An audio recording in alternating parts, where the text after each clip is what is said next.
අද අපි කතා කරන්න යන්නේ මේ දවස්වල වැඩිපුර කතා බහට ලක් වුණ විශේෂ දෙයක් ගැන. ඒ තමයි යුරෝපයේ තියෙන උසම සහ වඩාත් සක්‍රීය ගිනි කන්දක් වන එට්නා ගිනි කන්දේ ආශ්චර්ය සහ එහි ඇති අඳුරු පැතිකඩ ගැනයි. එට්නා කන්ද කියන්නේ ලස්සන ස්ථානයක් වුණත් විශ්වාස කළ නොහැකි ලෙස විශාල ගිනි දැල්, අලුදුමාරයන් සහ පිපිරීම් වලින් පිරුණු තැනක්. 2025 ජුනි 2 වෙනි දින එට්නා ගිනි කන්ද පිපිරීමට ලක් වුණේ ඇයි? එය පිපිරීමට හේතුව කුමක්ද? මෙතරම් විශාල ගිනි කන්දක් හැදුනේ කොහොමද? එය සම්පූර්ණයෙන්ම පුපුරා ගියොත් කුමක් සිදු වෙයිද? මේ ගිනි කන්ද ගැන තිබෙන පුරාණ මිත්‍යා කතා වගේම ඉතිහාසයේ මෙහි සිදු වූ පිපිරීමෙන්ම එට්නා ගිනි කන්දේ අඳුරු පැතිකඩ සහ සුන්දරත්වය වැනි කුතුහලය දනවන මෙවැනි විශේෂ කරුණු රැසක් පිළිබඳව මේ වීඩියෝ හරහා කතා කරමු. දිගටම රැඳී ඉන්න විශ්වසැරිය YouTube නාලිකාව සමග.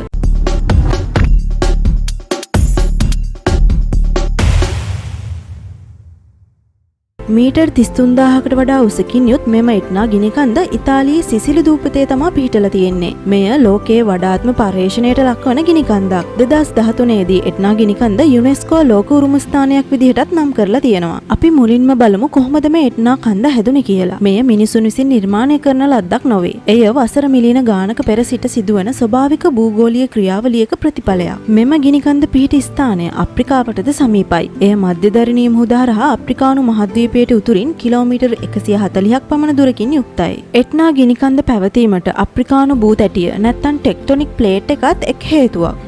එට්නා කන්ද පිහිටලා තියෙන්නේ යුරේෂියා භූතැටිය නැත්නම් යුරේෂියන් ප්ලේට් සහ අප්‍රිකා භූතැටිය නැත්නම් ඇෆ්‍රිකන් ප්ලේට් එකිනෙකට ගැටෙන තැනක. මේ තැටි දෙක එකිනෙකට ගැටෙනකොට අප්‍රිකා භූතැටිය යුරේෂියා භූතැටියට යටින් කඩාගෙන යනවා. මේකට සබ්ඩක්ෂන් zone කියලා කියනවා. භූතැටි දෙක ගැටෙද්දී පෘථිවියේ යටින් උණුසුම් ලාවා වගේ මැග්මා එකක් ඉහළට එන්න පටන් ගන්නවා. මේ මැග්මා පහළින් උණුසුම් පීඩනයෙන් එන ගමන් පෘථිවියේ පස්තල හැඩ කරනවා. මැග්මා එක නිතර පිපිරීම් මගින් ඉහළට එනකොට ලාවා, අලු දූවිලි සහ කඳු පාර්ශවවල තියෙන තවත් ද්‍රව්‍ය එකතු වෙලා කඳු වැටියක් හදනවා. මේ විදිහට වසර ගාණක් තිස්සේ එක් යුගවලදී පිපිරීම් වලින් ලාවා ගලාගෙන කඳු වටේ විවිධ පැතිවලට ව්‍යාප්ත වෙලා එය නිරන්තරයෙන් වෙනස් වෙන ගිනි කන්දක් බවට පත් වෙලා තියෙනවා. එට්නා ගිනි කන්ද හා බැඳුණු එහි මිනිසුන් විශ්වාස කරන විවිධ කතා ගොඩ නැගිලා තියෙනවා. සිසිලියේ ජනතාව අවුරුදු දහස් ගාණක් තිස්සේ එට්නා දෙස බියෙන් හා ගෞරවයෙන් බලනවා.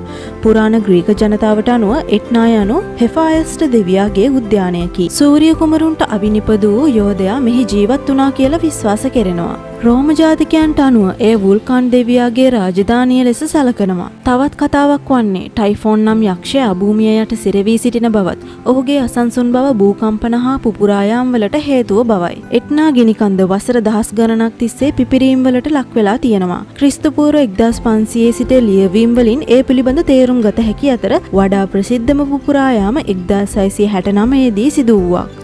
එම අවස්ථාවේ ලාවා ගංගා ගම්මාන විනාශ කළ අතර සිසිලි දූපතේ දෙවන විශාලතම නගරය වූ කටානියා නගරයද ව්‍යසනයට පත් වෙලා තියෙනවා. 1928, 2001, 2002, 2017 වැනි වසරවලද දැවැන්ත පුපුරායාම් වාර්තා වෙලා තියෙනවා.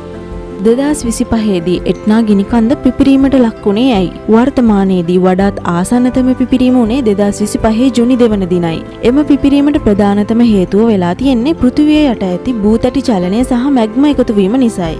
යුරේෂියා සහ අප්‍රිකා භූතැටි දෙක එකිනෙකට ගැටීම නිසා පෘථිවිය යට මැග්මා ඉහළට පැමිණෙනවා. මැග්මා ඉහළට පැමිණීම ඉතා විශාල පීඩනයක් සාදනවා. ඒ හේතුවෙන් පිපිරීමක් සිදු වෙනවා. ඒ වගේම එට්නා යට භූමියේ තද භූකම්පන සහ ලාවා මාර්ග නැත්තම් ලාවා චැනල් විවෘත වෙලා තියෙනවා.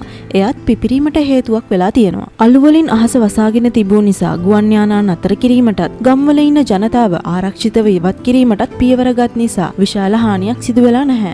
එට්නා කන්ද කියන්නේ නිතරම පිපිරෙන ගිනි කන්දක්. මේකට ඇක්ටිව් වෝල්කැනෝ කියලා කියනවා. නිතරම පිපිරෙනවා කියන්නේ ඇවිලීම්, අලු සහ ලාවා නිසා අපට ජීවිතවලට තර්ජනයක් වීමයි. පිපිරීම් සිදුවීමෙන් මිනිස් ජීවිත විනාශ වෙන්නත් පුළුවන්. එට්නා කියන්නේ ලස්සන විශ්මිත තැනක් කියලා හැමෝම කියනවා. හැබැයි මේ ගිනි කන්දේ අඳුරු පැත්තක් තියෙනවා. ඒ තමයි මිනිස් ජීවිත සහ පරිසරයට එල්ලවන භයානක තර්ජන. එට්නා යටින් ලක්ෂ 9කට වඩා මිනිසුන් ජීවත් වෙනවා. එට්නා පිපුරුනොත් ගොවිතැන, පළතුරු වගාව, වයින් ව්‍යාපාර වගේ වට විශාල හානියක් වෙනවා. ලාවා ගලා යාම නිසා වගාබිම් විනාශ වෙනවා. අලු වලින් පොළව වැසෙනවා. ව්‍යාපාර නවත්තන්න සිද්ධ වෙනවා. එට්නා පිපිරීමෙන් අලු අහසට යනකොට ගුවන් යානා පියාසර කිරීම පවා නවත්තන්න වෙනවා. 2021 සහ 2022 2025 වගේ අවස්ථාවලදී කැටයිනා ගුවන් තොටුපළ වසා දැමීමට සිදු වුණා. ඒ වගේම සෞඛ්‍ය බලපෑම් වැඩි වෙනවා. මෙම ගිනිකන්ද පිපිරීමෙන් ප්‍රදේශයට අලු, දුම්, ගෑස් නිසා හුස්ම ගැනීමට අමාරු වෙනවා. ළමුන්ට වැඩිහිටියන්ට මෙය හරිම අහිතකර තත්ත්වයක්. ගිනිකන්ද යටින් තව මැග්ම ගලාගෙන එනකොට භූකම්පන වගේ සුළු පළක් තියෙනවා. සමහර වෙලාවට කඳු වැටි කඩාගෙන වැටෙන්න පුළුවන්. ඒක නිසා අවිවාදයෙන්ම ආරක්ෂාවට තර්ජනයක්. ඒ වගේම ඒ අවට ජනතාවට නිතර බියෙන් ජීවත් වෙන්න සිද්ධ වෙනවා. කවදා එට්නා නැවත පිපිරෙයිද කියන බය ඔවුන් තුල තියෙනවා. එට්නා කියන්නේ විද්‍යාඥයෝ වැඩියෙන්ම පරීක්ෂා කරපු ගිනිකන්දක්. සයිස්මෝමීටර්ස්, ගෑස්, සෙන්සර්ස්, ඩ්‍රෝන් සහ සැටලයිට් වලින් මෙය නිරීක්ෂණය කරනවා. මෙමගින් මෙය පිපිරීමට පෙර හඳුනා ගැනීමටත් වෙනත් ගිනිකඳු පිළිබඳ දත් එකතු කිරීමටත් භාවිතා කරනවා. එට්නා ගිනිකන්ද ලස්සනයි. ඒ වගේම විද්‍යාත්මකව විශිෂ්ටයි. හැබැයි ඒ ලස්සනට යටින් තියෙන්නේ අඳුරු බරපතල තර්ජන. අපි අද කතා කළේ එට්නා ගිනිකන්ද ගැන. අවසාන වශයෙන් ගිනිකඳු කියන්නේ භයානක ඒවා වුණත් ඒවා ලෝකයේ අපූර්ව නිර්මාණ. මෙය සක්‍රිය තත්වයේ තියෙන නිසා නැවත හෙට උනත් පිපිරෙන්න පුළුවන්. මවුන්ට් එට්නා ගැන ඔබගේ දැනුමට යමක් එකතු කරන්න මේ වීඩියෝව උදව්වක් වෙන්න ඇති කියලා හිතනවා. ඒ වගේම වීඩියෝ එකට ලයික් කරලා ෂෙයා කරලා ඔයාගේ අදහසත් පහලින් කමෙන්ට් කරන්න යන්න. තවත් මේ වගේ වැදගත් වීඩියෝ නරඹන්න විශ්වසැරිය අපගේ YouTube නාලිකාව සබ්ස්ක්‍රයිබ් කරන්න. ඔබට සුබ දවසක්.